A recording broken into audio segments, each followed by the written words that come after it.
brace yourself. This isn't just one step, it's a marathon.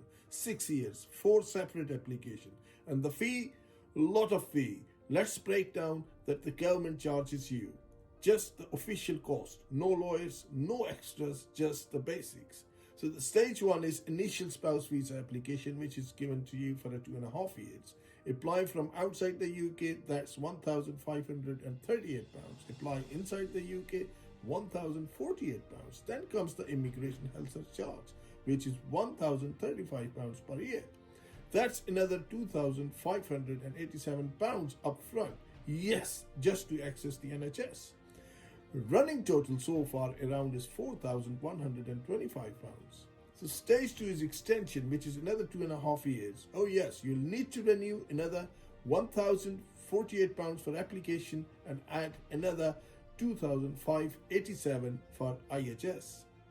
So the running total now is 7,760. Indefinite leave to remain, made it this far, great. Now pay £3,029 for ILR. Lucky, no IHS fee. So the new total is £10,700. So nationalisation application, you have to pay £1,735. So the grand total is around £12,500.